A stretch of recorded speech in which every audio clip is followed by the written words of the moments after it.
Salut à tous et bienvenue dans ce nouveau podcast. Aujourd'hui, j'ai le plaisir de faire un podcast avec Fitned. Fitned, j'espère que tu vas bien. Salut Baki, ouais, ça va très très bien, merci de l'invitation. On est très très chaud et je suis content de faire partie du beau monde qui rejoint ce podcast. Merci d'avoir accepté pour aujourd'hui. Est-ce que tu pourrais te présenter pour les personnes qui ne te connaîtraient pas? Ouais, bien sûr. Donc Fitned, créateur de contenu santé, nutrition, développement personnel. Concrètement, mon but c'est de montrer un peu ce que je fais, comment je progresse et donc d'inspirer les gens et leur montrer que c'est possible de progresser aussi facilement en suivant de la discipline et en persévérant. Donc le but, c'est vraiment d'essayer d'emmener les gens dans une thématique de développement personnel, d'être vraiment la personne qu'ils veulent être. Et dans la vie de tous les jours, je suis responsable du service énergie et bâtiment d'une collectivité, donc ça n'a rien à voir, donc dans l'ingénierie.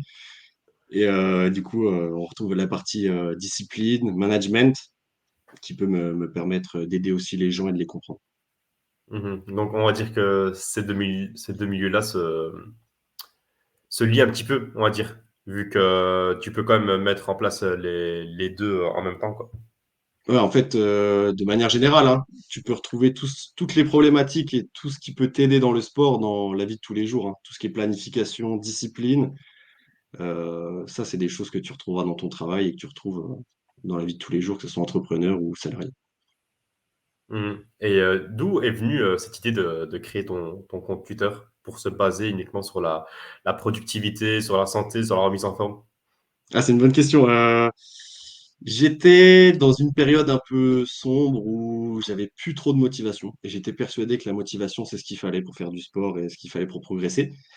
J'avais une compagne depuis très longtemps, j'avais une vie stable, j'avais un salaire et je voyais pas trop pourquoi continuer à faire du sport. Donc, j'ai créé ce compte pour partager un peu mes connaissances et surtout pour afficher mes résultats. Je me suis dit que ça me mettrait une pression de voir la progression, de me faire juger par les gens, donc de me mettre des engagements sur le compte. Et j'ai commencé à prendre goût à ça, à partager un peu les tips que j'avais. J'avais une petite communauté au début que je pouvais aider, c'était sympa et c'est monté petit à petit. Et du coup, je me retrouve un peu dans cette tournure qui a pris le compte un peu plus grande, qui me plaît aussi. Ouais. Mhm. Donc là, c'est vraiment de cette manière-là que tu as trouvé enfin, ton truc. Mais comment est-ce que tu t'es dit, OK, je vais lancer ça et je sais que ça va prendre. Comment tu t'es dit que ça va être une opportunité de lancer ça sur Twitter? J'ai vu un peu la tournure que prenait la société hein, en réalité. On voit qu'on est de plus en plus tourné vers l'esthétisme, on est de plus en plus tourné vers on veut pas vieillir, on veut être toujours parfait, on veut montrer une image, une personne qu'on n'est pas vraiment sur les réseaux, on veut toujours montrer le top. Et donc tu le vois, il y a vraiment un contraste entre ne serait-ce que les hommes, hein, les 5% du top masculin qui peuvent avoir 95% des femmes.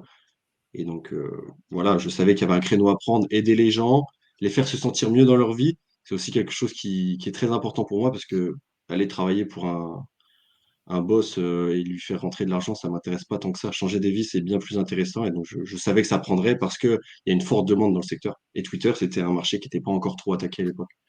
Mhm. Mais comment est-ce que tu as mis cette idée en action? Quels sont les outils que tu utilises pour pouvoir monétiser ça? Alors, au début, honnêtement, hein, je tweetais comme ça à l'arrache. Je prenais des idées, je faisais des threads, des tweets de temps en temps. Après, j'ai mis un peu d'automatisation avec des outils comme TweetHunter, où Mhm. je commençais à programmer mes tweets sur une semaine. Je notais mes idées et ensuite, donc, planification, un plan, objectif court terme, moyen terme, long terme, du cold mailing, DM. DM pour vendre du coaching personnalisé. Et là, je suis en train de préparer des programmes, donc ils sont prêts. Je vais les sortir là, sous peu. Parce que mon problème, c'est que mon coaching personnalisé, 7 jours sur 7, ça me prend énormément de temps. C'est très chronophage et je ne m'y retrouve pas forcément niveau horaire. Je ne peux pas faire plus de 3 personnes en même temps si je veux bien faire les choses. Mhm. Mais pourquoi tu ne délégueras pas ça du coup? Est-ce que tu n'as pas trouvé des moyens pour pouvoir automatiser ça et donc prendre plusieurs personnes? Pour l'instant, j'avoue que j'étais vraiment calqué sur des prestations de qualité. Donc, le coaching personnalisé, je ne peux pas le déléguer. Il y a vraiment un aspect qui est plus mental que physique. On s'en rend pas compte, mais donner un programme à quelqu'un, c'est facile. L'accompagner, lui dire pourquoi il échoue, parce que les gens, ils suivent et ils comprennent pas pourquoi ils n'y arrivent pas, pourquoi ils n'arrivent pas à manger, pourquoi ils n'arrivent pas à se coucher à une heure normale, pourquoi ils n'arrivent pas à arrêter de fumer. Et ça, c'est quelque chose que je peux pas déléguer pour l'instant. Par la suite, dès que ça va monter, je vais créer des process, je vais possiblement déléguer une partie, mais la partie vraiment coaching mental, ça sera toujours moi qui la ferai. Mais comment est-ce que tu as validé, du coup, ça sur le marché? Comment est-ce que tu t'es dit, enfin, comment est-ce que tu as fait pour pouvoir mesurer le potentiel succès que ça allait prendre? Non, honnêtement, quand j'ai lancé ça, je l'ai fait à l'arrache, Baptiste, je te le dis. J'ai pas fait des beaux process, je l'ai pas fait proprement. J'ai envoyé des DM, je voyais que j'avais un nombre de réponses folles. Quand je faisais des threads, j'avais plein de demandes en DM, donc je me suis dit, il faut absolument que je change mon business model. Il faut que je fasse un suivi semi-personnalisé, il faut que je sorte un programme un peu plus complet.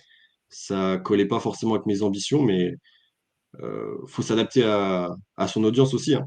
Mmh. Ouais. Donc voilà, ça marche comme ça. Et là, on va dire que pour l'instant, ça fonctionne bien, mais au début, je pense que ça n'a pas fonctionné comme tu voulais. Qu'est-ce que tu as fait dans ce cas-là pour pouvoir, faire fonctionner?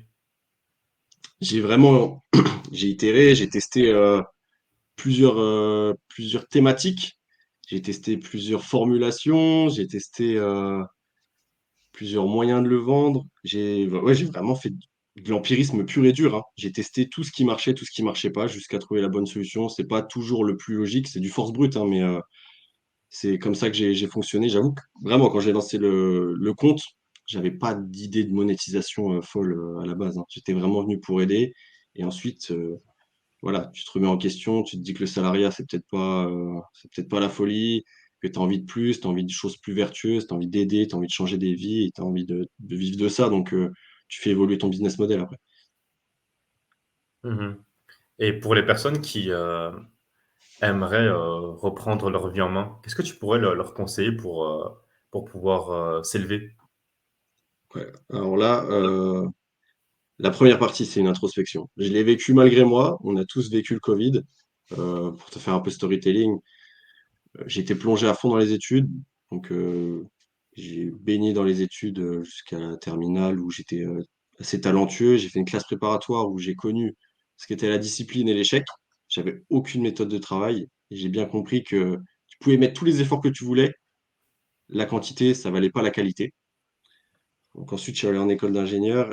Je voulais aller à Polytechnique Montréal. J'ai eu gain de cause et le Covid est arrivé. Je suis resté bloqué chez moi, du coup, césure pour pouvoir repartir. Je me suis blessé lourdement à la cheville, rupture du ligament. Je suis resté bloqué dans la chambre de mes parents 3 mois dans le lit et 1 an au total. Et là, j'ai réfléchi, je me suis dit, mais qu'est-ce que je veux faire en fait? Est-ce que c'est vraiment ce que je veux faire? Est-ce que je fais des études et est-ce que je veux avoir un statut social parce que c'est cool aux yeux de la société? Est-ce que c'est cool aux yeux de mes parents? Mais moi, qu'est-ce que je veux vraiment faire? Qu'est-ce qui me plaît vraiment, tu vois? Et ça, c'est vraiment la première étape des gens qui veulent reprendre leur vie. La plupart des gens que je connaisse, ils ont peur d'être tout seuls, tu vois?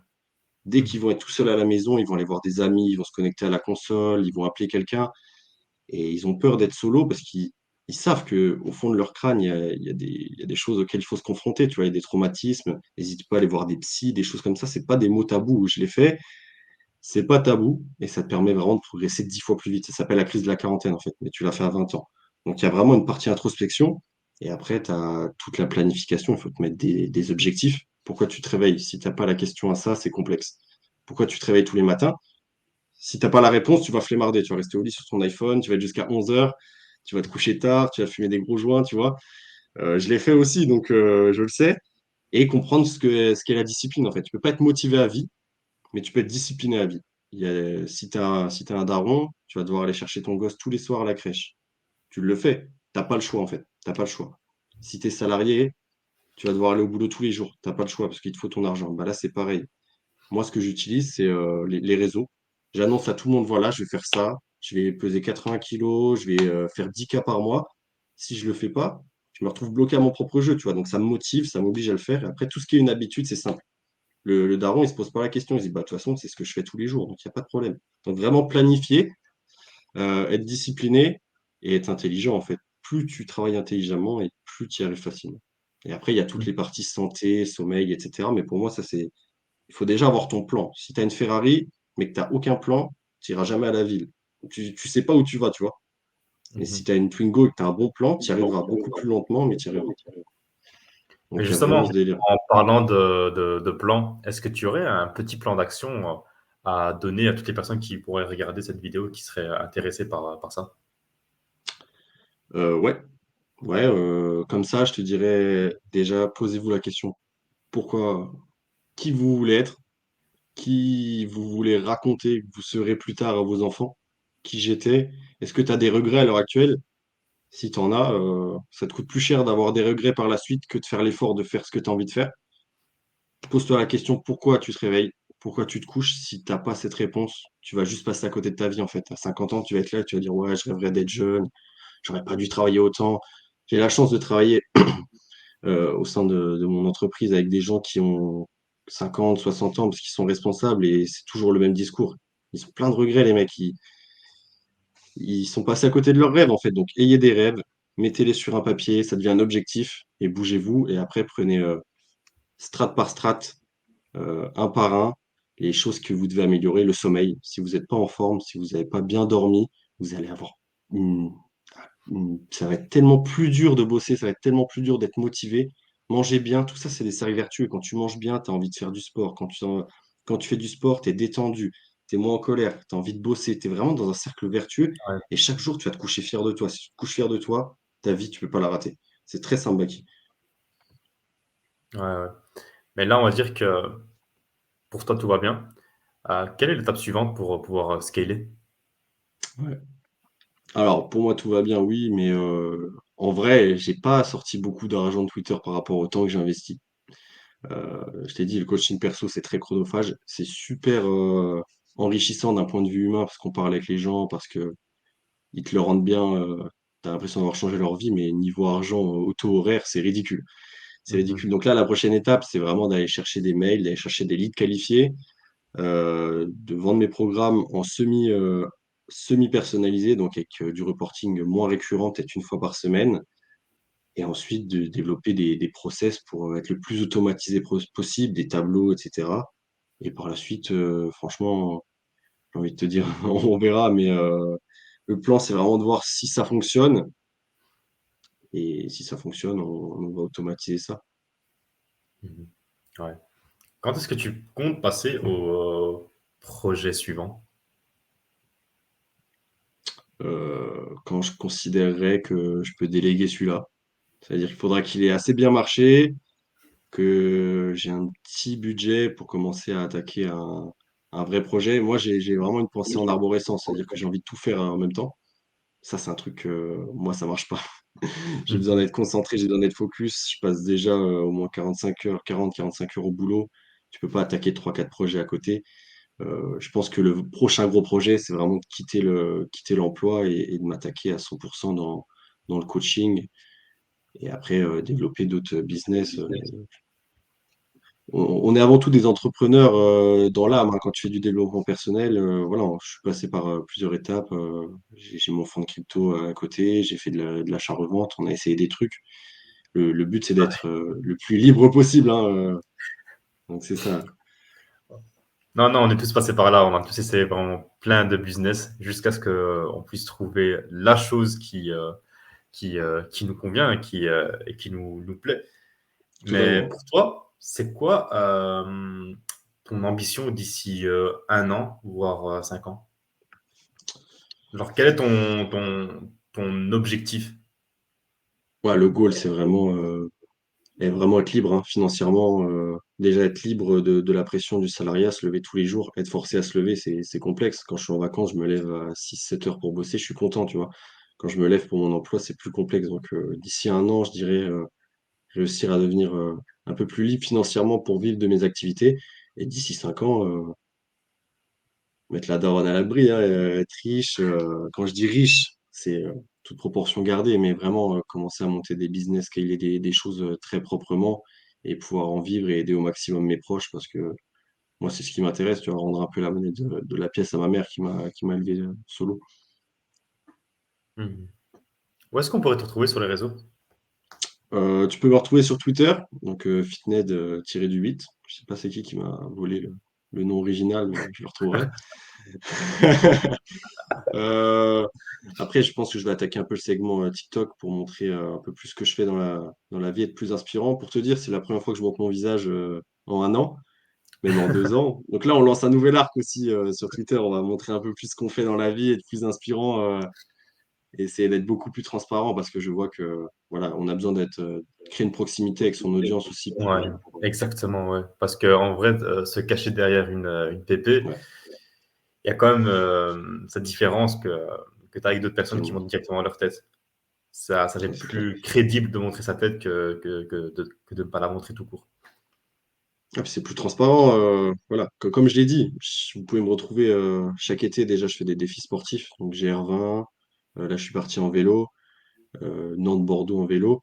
Le but, c'est vraiment de me dépasser. Je sors toujours de ma zone de confort. Et je suis personne de plus qu'un autre, hein. Je suis pas un sportif professionnel. Je suis pas un athlète à plein temps. Donc, si je le fais, tout le monde peut le faire. Et c'est pour ça que j'ai envie de créer cette transparence pour pouvoir inspirer le plus grand nombre et être la personne que j'aurais aimé avoir quand j'étais un peu perdu et je me disais, mais où est-ce que je peux trouver des infos, qui peut m'aider, qui peut m'inspirer. J'ai envie d'être cette personne en fait. Donc mes DM sont toujours ouverts et tout le monde peut venir me poser des questions. Ok, parfait. Dans tous les cas, je mettrai ton lien en description pour toutes les personnes qui seraient intéressées par le sport, par la productivité, par le développement personnel. Ils iront directement te suivre, Yes, voir avec comment tu es. plaisir. En tout cas, merci à toi pour aujourd'hui. Ça a été un réel plaisir de t'avoir. Et dans tous les cas, d'ici 6 à 7 mois, je dirais, on fera un nouveau podcast pour voir ton Ouais, évolution. totalement. Bah, merci Baki, merci pour tout, merci pour l'invite, c'était super. On se retrouve dans 6 7 mois. Euh, J'espère que j'aurai pas parlé pour rien, du coup, c'est bien. On fait un objectif et on fera le bilan. Merci On Baki. fera le bilan d'ici là. Merci à toi, Fitnet. À très bientôt. Allez, Salut. salut. Du coup, les gars, voilà, c'était Fitnet. C'était le podcast avec Fitnet. J'espère que vous avez aimé. Si vous avez aimé, n'hésitez pas à vous abonner à la chaîne, à aimer la vidéo, à commenter et aussi à suivre Fitnet sur son Twitter, que je mettrai son lien en description, et à me suivre aussi sur les réseaux. On se retrouvera pour un prochain podcast et à très bientôt. Salut.